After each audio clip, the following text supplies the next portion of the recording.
Bom dia, meus irmãos, minhas irmãs, graça e paz.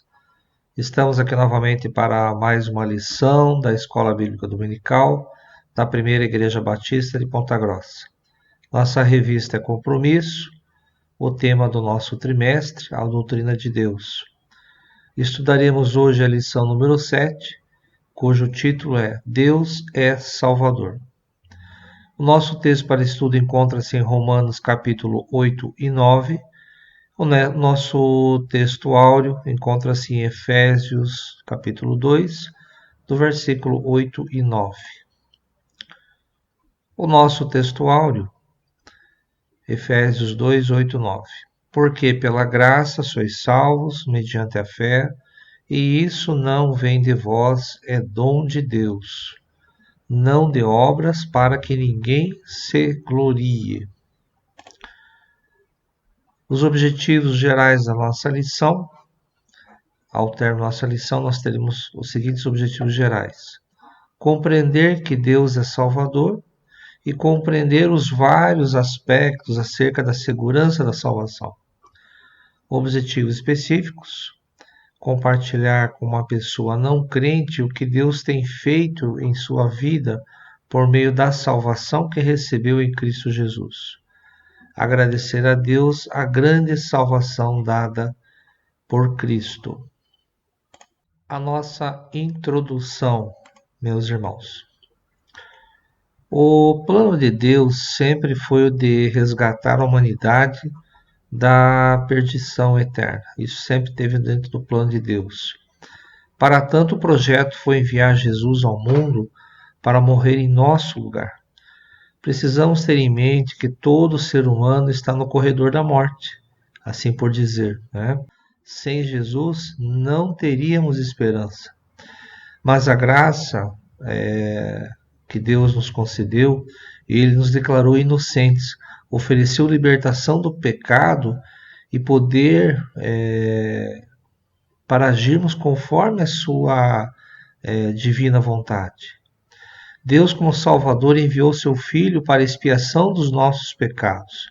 Não nos esqueçamos que no Antigo Testamento os sacrifícios eram com animais e eram oferecidos continuadamente no templo. Eles mostravam aos israelitas a gravidade do pecado. Sangue deveria ser derramado para que os pecados fossem expiados, mas o sangue de animais não podia realmente eliminar os pecados. Vejamos lá em Hebreus 10:4. Pois é impossível que o sangue de touros e bodes tire pecados. Os sacrifícios apenas apontavam para o sacrifício de Jesus, que sofreu o castigo por todos os pecados. Entretanto, antes de aceitarmos a Jesus como Salvador, somos controlados pela nossa natureza pecaminosa. Como é bom saber que Jesus ofereceu um escape para cada um de nós. Quando respondemos sim ao seu chamado, passamos a segui-lo e desfrutamos de vida e paz que somente é proporcionado com Cristo. Eu só gostaria de explicar, irmãos, o que é expiação. Expiação significa fazer o que é necessário para trazer a reconciliação ou reunião de duas partes que estão em desacordo. Envolve fazer reparações ou pagar uma compensação por uma transgressão, um erro ou uma lesão. Está nivelando um eventual desequilíbrio criado pelo erro. Uma transgressão da lei precisa ser compensada, por exemplo, pagando uma multa ou cumprindo uma sentença de prisão. Em alguns países, um crime especialmente grave deve ser expiado pela morte do criminoso. Essa é uma tentativa de restaurar o desequilíbrio causado pelo crime. Irmãos, por que nós precisamos de expiação? Porque o pecado é transgressão da lei e da vontade de Deus, e, portanto, é irreconciliável com Deus e com a vida eterna. O bom relacionamento entre Deus e as pessoas foi severamente danificado quando elas o desobedeceram. O dano foi quase irreparável, afetando todas as gerações, incluindo eu e você. O pecado se interpunha entre Deus e as pessoas, de modo que não podiam ter a íntima comunhão que tinham antes e que Deus tanto desejava.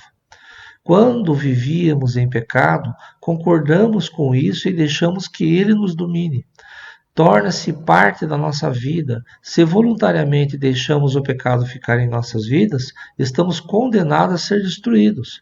Lá a gente vê em Romanos que diz o seguinte: porque o salário do pecado é a morte. Então, irmãos, não há um que seja bom, um que seja perfeito, um que não tenha pecado. E esse pecado nos afasta de Deus. E, irmãos, somos todos pecadores, culpados. Nosso relacionamento com Deus está quebrado e todos nós merecemos a morte. E isto é a demanda, é uma imensa seriedade.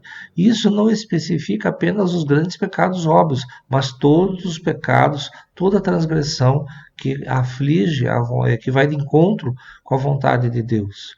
Por isso que nós precisamos da expiação, irmãos. Como recebemos a expiação, irmãos?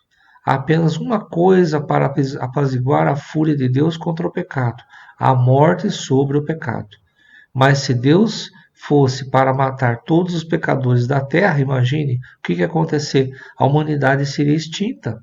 No entanto, Deus é um Deus tão misericordioso e longânimo que ama a sua criação e, acima de tudo, os seres humanos. Ele não quer que pereçam, mas ele quer restaurar seu relacionamento com eles e ter comunhão com eles. Isso por várias vezes nós vemos na palavra de Deus. O primeiro tópico da nossa revista está como as provisões da salvação de Deus. E o texto para estudo está em Romanos 8, de 1 a 17. Eu vou comentando rapidamente, leio o texto a que se refere aqui e vou fazer alguns pequenos comentários de cada um dos tópicos que a nossa revista traz. Então, o primeiro, tópico, um sacrifício perfeito, no versículo 3 de Romanos 8. Porquanto o que era impossível à lei, visto como estava enferma pela carne, Deus, enviando o seu Filho em semelhança da carne e do pecado, pelo pecado condenou o pecado na carne. Jesus se ofereceu em sacrifício para a expiação dos nossos pecados. Lembre que a gente comentou sobre expiação na introdução. No Antigo Testamento, sacrifícios e animais eram oferecidos continuamente no templo. Eles mostravam aos israelitas a gravidade do pecado. Sangue deveria ser derramado para que os pecados fossem expiados. Mas o sangue de animais não podia realmente eliminar os pecados. Nós vemos lá em Hebreus 10, 4. Os sacrifícios apenas apontavam para o sacrifício de Jesus, que sofreu castigo por todos os pecados. Segundo item desse tópico, irmãos, um ato de justiça pleno, versículo 4. Para que a justiça da lei se cumprisse em vós, que não andamos segundo a carne, mas segundo o Espírito. Então, a justiça foi satisfeita plenamente em Jesus Cristo. Deus não ignorou pecados, e sim, pelo sacrifício de Jesus, nos resgatou das garras do pecado que nos afastava de Deus. O item 3, no versículo 5, porque os que são segundo a carne inclinam-se para as coisas da carne, mas os que são para o Espírito, para as coisas do Espírito. Irmãos, Paulo dividiu as pessoas em duas categorias: aqueles que se deixam controlar por sua natureza pecaminosa e aqueles que seguem o Espírito Santo. Todos nós estaríamos na primeira categoria se Jesus não tivesse nos oferecido um escape. O quarto item desse tópico, irmãos, uma vida marcada por vida e paz, versículo 6. Porque a inclinação da carne é morte, mas a inclinação do Espírito é vida e paz. Uma vez que tenhamos respondido, irmãos, sim a Ele, nós continuaremos a segui-lo porque seu caminho nos traz vida e a paz. Devemos diariamente preferir conscientemente centralizar nossa vida em Deus. Leiamos a Bíblia para descobrir as diretrizes divinas. e vamos passar a segui-las. Em cada situação de perplexidade, pergunte a si mesmo: o que Jesus gostaria que eu fizesse? Quando o Espírito Santo indicar o que é certo, façam imediatamente. Então, irmãos, é, nós temos uma lição muito prática aqui, porque quem está em comunhão com Deus tem paz, tem vida e paz. E devemos entregar todo o nosso caminho a Jesus Cristo e seguir as determinações do Espírito Santo, sempre buscando orientação, para que nós possamos seguir a vontade plena de Deus e buscando sempre o conhecimento da palavra, para que tenhamos as diretrizes para que a gente possa seguir esse caminho. Quinto item desse tópico, irmãos, é uma vida no Espírito, versículo 9. Vós, porém, não estáis na carne, mas no Espírito, se é que o Espírito que de Deus habita em vós. Mas se alguém não tem o Espírito de Cristo, esse tal não é dele. Irmãos, em algum momento já ocorreu de você se deparar e querer saber se é ou não um verdadeiro cristão? E irmãos, qualquer pessoa em quem o Espírito de Deus habita é um cristão. Aqueles que sinceramente confiam em Cristo como Salvador e Senhor são cristãos. O Espírito Santo vive em cada crente em Jesus. Podemos estar certos de que temos o Espírito, porque Jesus prometeu enviá-lo. Por crer que Jesus é o Filho de Deus e que a vida eterna vem através dele, você começará a agir como Cristo ordena. Encontraremos resposta em nossas orações para resolver qualquer problema diário nosso. Seremos capacitados para servir a Deus e fazer a vontade dele, e faremos parte do plano divino de edificação de sua igreja. O item 6, irmãos. Uma vida no Espírito nos dá uma filiação divina, do versículo 14 até o 16. Porque todos os que são guiados pelo Espírito de Deus, estes são filhos de Deus. Porque não recebestes o espírito de escravidão, para outra vez estardes em temor, mas para recebestes o espírito de adoção de filhos, pelo qual chamamos Abba Pai. O mesmo Espírito testifica com o nosso espírito que somos filhos de Deus. Irmãos, Paulo usou a adoção para ilustrar o novo relacionamento do cristão com Deus. Na cultura romana, o filho adotado perdia todos os direitos que possuía em relação à família anterior e recebia todos os direitos de filho legítimo em sua nova família. Ele se tornava herdeiro dos pais de seu novo, se tornava herdeiro, irmãos, dos bens de seu novo pai. Da mesma forma, quando alguém se torna um cristão, recebe todos os privilégios e responsabilidades de filho na família de Deus. Um dos mais importantes privilégios é ser guiado pelo Espírito Santo. Possivelmente existam ocasiões em que não sentimos que pertencemos a Deus, mas o Espírito testemunha que somos. Sua presença em nosso interior faz lembrar que somos quem somos e nos encoraja com o amor de Deus. No item 7, irmãos, ele nos fez seus herdeiros e cordeiros de Cristo, versículo 17. E, se nós somos filhos, somos logo herdeiros também, herdeiros de Deus e cordeiros de Cristo. Se é certo que com ele padecemos, para que também com ele sejamos glorificados. Não somos mais escravos atemorizados, ao contrário, somos filhos de Deus.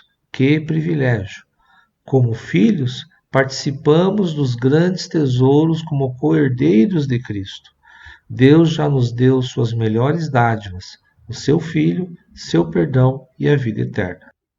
O segundo item da nossa lição traz como título a salvação de Deus. A salvação de Deus nos enche de esperança. Romanos 8, 18 a 30. Vamos ver aqui os tópicos que a nossa revista nos sugere. O primeiro é a esperança que norteia o coração do salvo, é a doce convicção de algo real, que ainda não está pleno por apenas uma questão de tempo, é uma ação de Deus entre nós. Isso está lá, nosso texto base está em versículo 18 até o 25 de Romanos 8. Eu vou ler então esses versículos. Porque para mim tenho por certo que as aflições deste tempo presente não são para comparar com a glória em que nos há de ser revelada. Porque a ardente expectação da criatura espera a manifestação dos filhos de Deus. Porque a criação ficou sujeita à vaidade, não por sua vontade, mas por causa do que a sujeitou, na esperança de que também a mesma criatura seja libertada da servidão da corrupção para a liberdade da glória dos filhos de Deus. Porque sabemos que toda a criação geme e está juntamente com dores de parto até agora. Versículo 23. E não só ela, mas nós mesmos que temos os primícias do Espírito também gememos em nós mesmos, esperando a adoção, a saber, a redenção do nosso corpo. Porque em esperança somos salvos. Ora, a esperança que se vê não é esperança, porque o que alguém vê, como a esperará? Mas se esperamos o que não vemos, com paciência o esperamos. Irmãos, o pecado faz com que toda a criação perdesse o perfeito estado que tinha quando Deus a criou. Ela se tornou decadente, escrava da morte. Não pode mais cumprir seu propósito original, mas um dia toda a criação será liberta e transformada. Até que esse momento chegue, haverá uma ansiosa expectativa pela ressurreição dos filhos de Deus. Os cristãos veem o mundo como ele é, fisicamente decadente e espiritualmente contaminado pelo pecado. Mas não precisam ser pessimistas, porque têm a esperança da glória futura. Eles aguardam o novo céu, a nova terra que Deus prometeu. Esperam pela nova ordem divina que liberta o mundo do pecado, das enfermidades, do mal. Enquanto isso, os cristãos vivem em Cristo em um mundo onde o corpo e a alma das pessoas podem ser curados pelo poder do Espírito que combate os efeitos maléficos do pecado. É natural, irmãos, que os filhos confiem em seus pais. Embora muitas vezes os pais não conseguem cumprir com suas promessas, os pais terrenos. Entretanto, nosso Pai Celestial nunca promete o que não cumprirá, mas seu plano pode levar mais tempo do que imaginamos. Em vez de nos comportarmos como os filhos impacientes, enquanto esperamos o que o plano divino se desenvolva, precisamos ter confiança na sabedoria e no perfeito cronograma de Deus. Em Romanos, Paulo mostra que a salvação faz parte do nosso passado, presente e futuro. No passado, fomos salvos no momento em que cremos em Jesus Cristo como Salvador. Nossa vida eterna começou naquele instante. No presente, estamos sendo salvos à medida que passamos pelo processo de santificação, mas ainda não recebemos todas as bênçãos e todos os benefícios da salvação, que serão concedidos quando o reino de Cristo estiver completamente estabelecido. Então, a nossa salvação será manifesta no futuro, embora possamos desfrutar de seus efeitos agora, aguardamos com esperança e confiança a total transformação de nosso corpo e da nossa personalidade que nos espera além dessa vida, quando seremos semelhantes a Cristo. O segundo item, Paulo declara que todas as coisas concorrem para o nosso bem, versículo 28. E sabemos que todas as coisas contribuem juntamente para o bem daqueles que amam a Deus, daqueles que são chamados por seu decreto. Muito bem. Deus opera em tudo para o nosso bem, não apenas em acontecimentos isolados. Isso não significa que tudo que nos acontece seja bom. O mal prevalece nesse mundo decadente, mas Deus é capaz de transformar todas as circunstâncias que nos rodeiam a fim de que nós sejamos beneficiados no longo prazo. Deus opera em tudo, não somente para deixar-nos felizes, mas para cumprir seu propósito. A salvação de Deus nos dá segurança. Romanos 8, 31, 19. Que texto maravilhoso, meus irmãos. Nossa revista aqui traz 8 itens sobre esse tema. Deus decidiu por nós, versículo 31. Que diremos, pois, essas coisas? Se Deus é por nós, quem será contra nós? Que versículo maravilhoso, irmãos.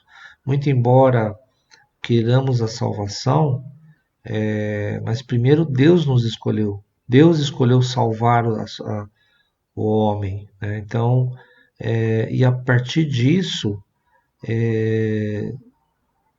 temos Deus ao nosso lado. Então, quem será contra nós? Temos essa certeza da vitória plena sobre todas as coisas. Muitas vezes vivemos momentos em nossa vida que nós não conseguimos entender certas coisas, mas tenhamos fé e confiança em Deus, que somos mais que vencedores. Deus entregou o seu Filho por nós, versículo 32. Aquele que nem mesmo o seu próprio Filho poupou, antes o entregou por todos nós, como nos não dará também com ele todas as coisas?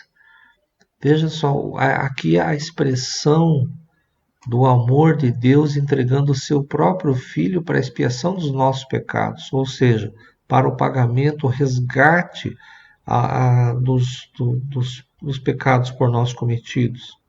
Todos pecaram, não há um que não pecou. E mesmo assim Deus amou de tal forma que deu o seu Filho. Né?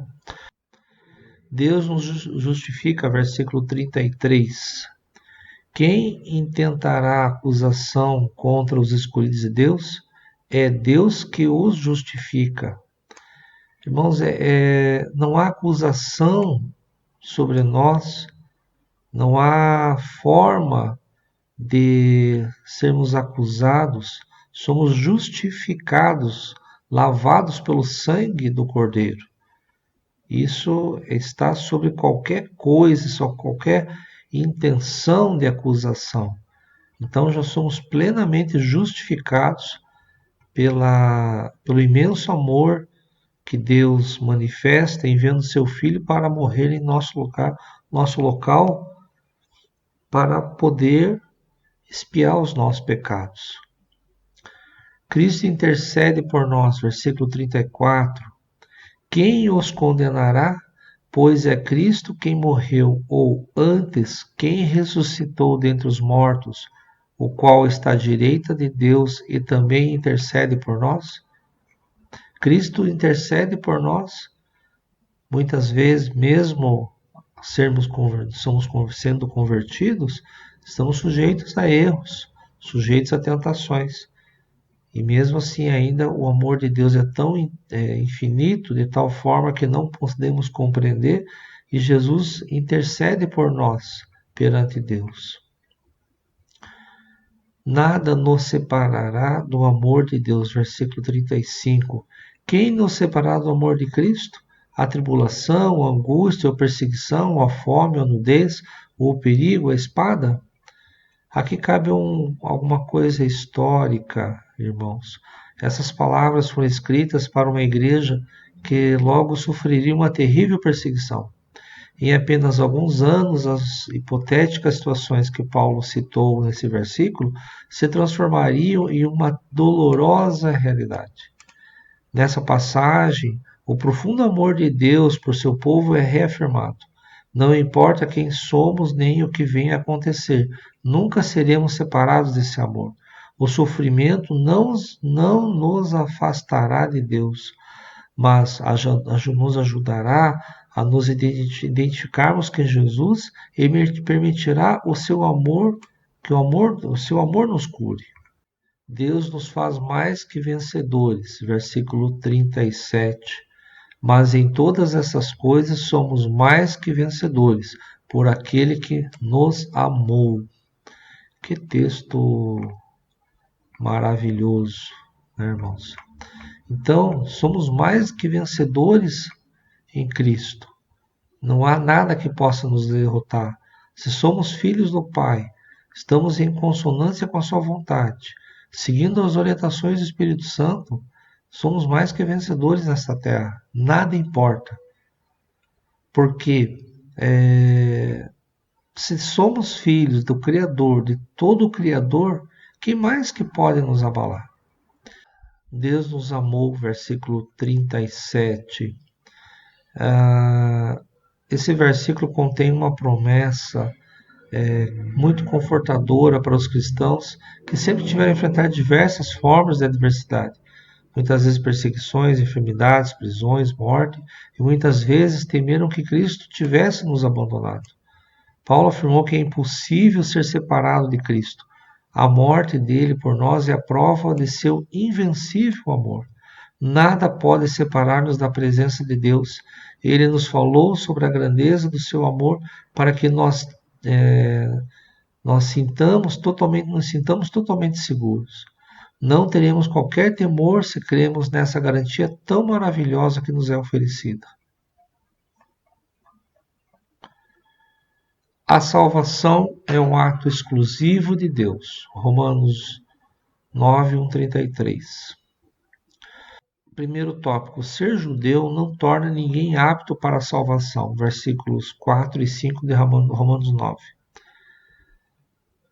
Que são israelitas dos quais é a adoção de filhos, e a glória, e os concertos, e a lei, e o culto, e as promessas, dos quais são os pais, e dos quais é Cristo segundo a carne, o qual é sobre nós, Deus bendito eternamente. Amém. O fato de Paulo ser israelita, irmãos, não o fez salvo. Ritos, leis, alianças, patriarcas são insuficientes para a salvação. A salvação é um ato milagroso, versículo 9, porque a palavra da promessa é esta: por este tempo virei e Sara terá um filho. Assim como a geração de Isaac foi um milagre, que é uma referência a Abraão, e toda a geração de Isaac foi um milagre divino, a salvação na vida dos pecadores também é um milagre. A salvação é um dom de Deus e as obras dos homens são insuficientes. Versículo 11. Porque não tendo eles ainda nascido, nem tendo feito bem ou mal, para que o propósito de Deus, segundo a eleição, ficasse firme, não por causa das obras, mas por aquele que chama. Os judeus se orgulhavam, irmãos, de serem descendentes de Isaac, cuja mãe era Sara, a legítima esposa de Abraão, e não descendentes de Ismael, filho de Agar, uma serva de Sara. Paulo declarou que ninguém pode afirmar ter sido escolhido por Deus por causa de sua herança biológica ou de suas boas obras. O Senhor nos salva por sua bondade e misericórdia, não por nossos méritos. Irmãos, nada que possamos fazer nessa terra, por melhor que seja, nos dará salvação. A única coisa que nos dá salvação é aceitarmos a Jesus Cristo como seu único e suficiente Salvador. Laços de parentesco de sangue não garantem salvação. Versículo 13. Como está escrito: amei Jacó e aborreci Esaú. Mesmo sendo da linhagem de Abraão, os edomitas, descendentes de Esaú, foram vizinhos perversos de Israel. Deus abençoou a Jacó e não a Esaú, muito embora eles fossem irmãos.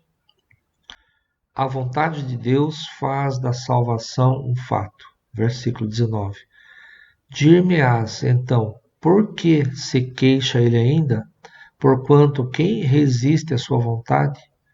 Irmãos, apenas a vontade do onipotente Deus pode fazer de mortais seus herdeiros e co-herdeiros de Cristo. Então, a vontade que Deus tem é de nos salvar. A vontade que Deus é tão grande que ainda disponibilizou o seu próprio Filho para a expiação dos nossos pecados. E quem poderá resistir a essa vontade, irmãos? A salvação não cabe na razão humana, versículo 20. Mas, ó homem, quem és tu que a Deus replicas? Porventura a coisa formada dirá ao que a formou? Por que me fizeste assim? Irmãos, os desígnios de Deus são inescrutáveis. O plano, execução e finalização da salvação é inteiramente divino. Nós não conseguimos compreender dentro da razão humana os desígnios de Deus. Muitas vezes não compreendemos muitas coisas em função da própria limitação que nós temos e por muitas vezes falta de entendimento da capacidade da grandeza do amor de Deus em nos salvar. Então, irmãos, pensamos um pouquinho sobre isso, né? O quão grande foi o amor de Deus por nós ao mandar o seu Filho para que morresse na cruz em expiação aos nossos pecados. A salvação nos faz povo amado do Senhor, versículo 26. E sucederá que no lugar em que lhes foi dito, vós não sois meu povo, aí serão chamados filhos do Deus vivo. Irmãos, cerca de 700 anos do nascimento de Jesus, Oséias, aqui referia-se a Oséias, ao profeta Oséias, revelou que Deus tinha a intenção de restaurar o seu povo. Paulo viu na profecia de Oséias a intenção divina de trazer os gentios para a sua família, depois que os judeus rejeitaram o plano da salvação. A salvação dos pecadores preservou Israel, versículo 29. E como antes disse Isaías, se o Senhor dos exércitos nos não deixara descendência, teríamos sido feitos como Sodoma e seríamos semelhantes a Gomorra. Deus cumprirá seus planos apesar dos homens. Deus amou o mundo de tal maneira que preservou a Israel. Veja, irmãos, que aqui o profeta Isaías já falava que se Deus destruísse todos os pecadores da terra, qual seria a descendência de Israel? Nenhuma. O item 10, irmãos, a salvação é um ato de justiça pela fé. Versículo 30. Que diremos, pois, que os gentios que não buscavam a justiça alcançaram a justiça? Sim, mas a justiça que é pela fé. Irmãos, a justiça dos homens não passa de trapos de imundícia. Isaías 64, 6. Está lá em Isaías 64, 6. A salvação é fundamental na justiça divina e não na dos homens. Então, irmãos, confiaremos na justiça humana? Vamos pensar um pouquinho nisso, né? A salvação é fundamental na justiça divina. Então, ou seja, Deus é justo e nos resgatou e Ele cumpre aqui com a sua justiça. Muito embora essa justiça não está na justiça dos homens. A salvação de Deus e suas benesses. Temos aqui um texto que a nossa revista sugere, que está em Efésios 2, de 1 a 10. A riqueza de sua misericórdia, versículo 4. Mas Deus, que é riquíssimo em misericórdia, pelo seu muito amor com o que nos amou. Nosso estilo de vida era um acidente à santidade de Deus.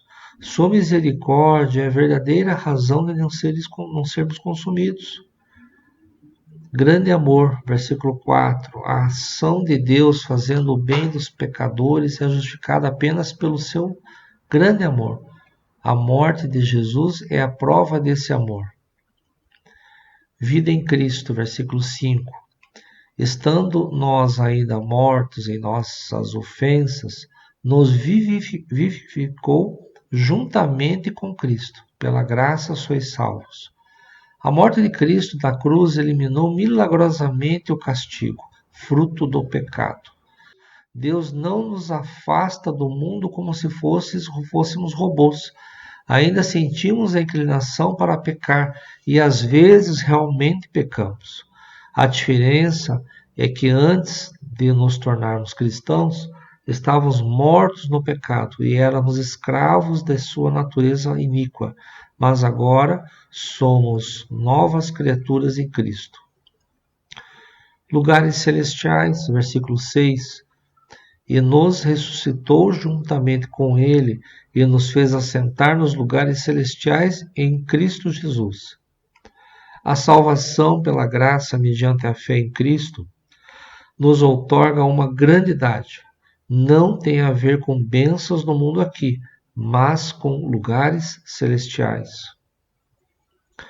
O apóstolo elucida para os seus leitores a fonte da salvação, versículo 8. Porque pela graça sois salvos, porque por meio da fé, e isso não vem de vós, é dom de Deus.